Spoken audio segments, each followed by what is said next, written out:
सभी को मेरा नमस्ते। मेरा नाम अर्नव मिश्रा है और ये सेकंड टाइम है जब मैं आप लोग के सामने प्रस्तुत हूँ और आप लोग के जो भी सवाल हैं उनको मैं आंसर करने की कोशिश करूँगा। तो मतलब आपका फर्स्ट क्वेश्चन ये था कि रिजल्ट आने के बाद और लबासना ज्वाइनिंग के पहले क्या क्या प्रोसीजर्स होते हैं। तो मतलब काफ़ी सारा पेपर वर्क होता है। जैसे मैं पहले ऑलरेडी सर्विस में था, मैं यूपी स्टेट में डिप्टी कलेक्टर की पोजीशन पे पहले से था। वर्क करना पड़ा, मैंने अपनी पुरानी पोजीशन से रिज़ाइन किया, पूरा वो प्रोसेस कंप्लीट किया और वापस से लबासना के जो पेपर वर्क होते हैं उनको कंप्लीट किया। उस पेपर वर्क में जैसे कि आप प्रीवियस किसी सर्विस में रहे हैं या नहीं रहे हैं तो कितना समय तक रहे हैं, वहाँ से आपका क्लियरेंस हो चुका है या नहीं हो चुका है, आपके फाइनेंशियल एसेट्स क्या हैं ज्वाइनिंग के समय। तो इसी तरीके की बहुत सारी प्रक्रियाएं होती हैं जो कि आपको फुलफिल करनी होती हैं और आपके फैमिली डिटेल्स वगैरह। तो इस तरीके की प्रोसीजर्स आप कंप्लीट करके फाइनली आप मसूरी पहुंचते हैं लबासना और वहाँ पे भी आपका ये सारा पेपर वर्क एक बार चेक होता है और उसके चेक होने के फाइनली फिर एक दो दिन के अंदर ये पेपर वर्क चेक होने के बाद फिर आपको ऑफिस। लबासना का फुल फॉर्म जो है वो है Lal Bahadur Shastri national academy of administration. But जो उसका इमोशन है वो एक अलग ही है, क्योंकि हर आईएएस एस्पिरेंट, हर सिविल सर्विसेज एस्पिरेंट के लिए लबासना का अलग मीनिंग होता है और मतलब एक तरीके से एक सपना होता है कि हम यहाँ पहुँचें और अपनी मेहनत से शायद हम यहाँ पहुँचेंगे। तो मुझे लगता है कि वो एक इमोशन भी है। अच्छा, लबासना की अगर हम बात करें तो आखिर वहाँ पर किस तरह की फैसिलिटीज होती है? आप थोड़ा सा वहाँ का स्ट्रक्चर इंफ्रास्ट्रक्चर डिफाइन करिए। तो बेसिकली जो लाल बहादुर शास्त्री एकेडमी है वो मसूरी में स्थित है और वहाँ पे आपको बेसिक फैसिलिटीज़ से लेकर एडवांस फैसिलिटीज़ तक सभी अवेलेबल हैं।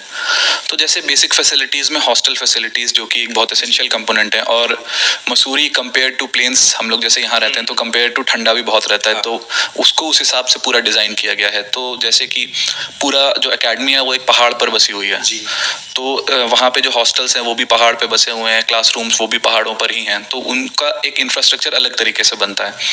तो जैसे कई सारे हॉस्टल्स हैं, जैसे कि पुराने हॉस्टल्स थे गंगा, नर्मदा, कावेरी, पुरानी नदियों के नाम पे जो हॉस्टल्स पुराने थे।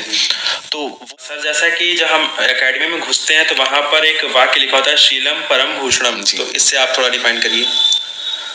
हाँ, ये मतलब जब मैं एकेडमी नहीं गया था और जब तैयारी कर रहा था तो मेरा भी हमेशा से एक सपना था कि इस स्टेटमेंट के नीचे जाके फ़ोटो खिंचाऊं, क्योंकि ये स्टेटमेंट हमेशा मतलब ये रिप्रेजेंट करता है एकेडमी को और ये एकेडमी का मोटो भी है।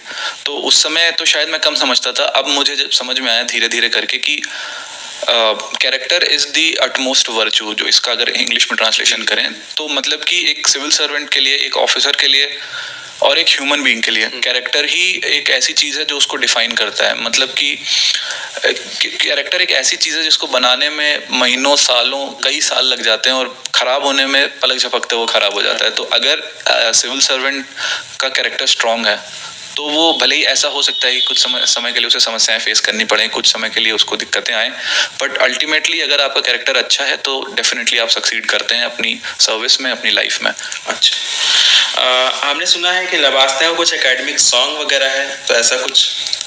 जी हाँ, तो लबासना का एकेडमिक सॉन्ग क्रिएट किया गया था जिसमें कि ऑलमोस्ट सारी लैंग्वेजेस को इंक्लूड किया गया है। तो क्योंकि वो एक इंक्लूसिव सॉन्ग बनाया गया था जिसकी लाइंस इस तरीके से हैं कि रहो धर्म में धीर, रहो कर्म में वीर, रखो ऊंचा सिर, डरो ना। तो मतलब इसी जो पैराग्राफ है इसको तेलुगु में, मलयालम में, हिंदी में, कन्नड़ा में, इसी तरीके से असमीज में, सभी लैंग्वेजेस में इसको रिपीट किया जाता है। और बेसिकली उसका जो मतलब होता है वो ये होता है कि जैसा कि आप समझ भी सकते हैं कि अपने कर्म में आपको लगे रहना है और अपना धर्म जो कि होता है, जिसको कि मोरालिटी कहते हैं, कि आपको अपने मॉरल्स में, अपने कैरेक्टर में स्ट्रांग बने रखना है।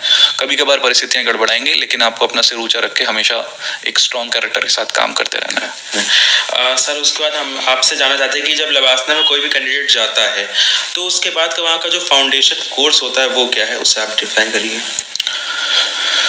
तो जैसे लबासना की ट्रेनिंग होती है फॉर आईएएस ऑफिसर्स 3 फेजेस में होती है। तो उसका फर्स्ट फेज होता है फाउंडेशन कोर्स और ये करीब करीब 3 महीने का होता है। फाउंडेशन कोर्स में आईएएस के साथ साथ बाकी सारी सर्विसेज वाले भी होते हैं, जैसे कि आईपीएस वाले होते हैं, इंडियन फॉरेस्ट सर्विस वाले, इंडियन रेवेन्यू सर्विसेज वाले, और जितनी भी सर्विसेज होती हैं सारी सर्विसेज के ऑफिसर्स साथ में ट्रेनिंग करते हैं इनिशियली के 3 महीने। तो इससे क्या होता है कि सब लोगों के बीच में आपस में फ्रेंडशिप्स डेवलप होती हैं और आगे चल के जब सब लोग अपने अपने डिपार्टमेंट अपनी अपनी अकेडमी चले जाते हैं ट्रेनिंग करने और धीरे धीरे करके फ्यूचर में पोजीशंस पर मिलते हैं तो भी इंटर सर्विस कोऑर्डिनेशन बना रखता है। तो ये फाउंडेशन कोर्स का एक बहुत एसेंशियल कंपोनेंट होता है। अच्छा सर, हमारा जो अगला सवाल वो ये है कि जैसा कि IAS IPS जितनी भी पोस्ट होती हैं उसमें ड्रेस कोड बहुत एसेंशियल पार्ट प्ले करता है, तो ड्रेस कोड के बारे में आप थोड़ा बताइए हमें, मेंस से वुमेन्स का। ठीक है, तो जैसे कि ड्रेस कोड के लिए हमें एक मैनुअल मिलती है पूरी, है ना, कि आपको किस तरीके से अपने आप को कैरी करना है एज एन ऑफिसर, आपको किस तरीके से बिहेव करना है, क्या नहीं करना है। तो उसमें जैसे कि 3 तरीके से डिफाइंड होता है कि एक तो इनफॉर्मल क्लोथिंग होती है जो कि आप अपने हॉस्टल्स वगैरह में कैजुअल आप पहन सकते हैं, है ना, और एक होती है फॉर्मल क्लोथिंग होती है जिनको आप क्लास पहन के आएंगे और किसी भी फॉर्मल जगह पहन के जाएंगे, और एक होती है सेरेमोनियल क्लोथिंग जिसमें कि बंद गला होता है। आप लोगों ने देखा होगा बंद गला ब्लैक कलर का होता है। तो जो बंद गला ब्लैक होता है वो एक सेरेमोनियल ड्रेस है, उसको आप 15 अगस्त 26 जनवरी किसी भी सीनियर से आप जैसे इंटरेक्ट करने जा रहे हैं, मतलब जैसे ऑनरेबल गवर्नर से या ऑनरेबल चीफ मिनिस्टर से, इसी तरीके से सीनियर से जब आप इंटरेक्ट करते हैं तब आप बंद गला पहन के जाते हैं। आप डे टू डे की अपनी ऑफिशियल फंक्शनिंग में अपनी क्लास में आपको फॉर सकते हैं, आप कोट पहन सकते हैं, ब्लेजर्स पहन सकते हैं।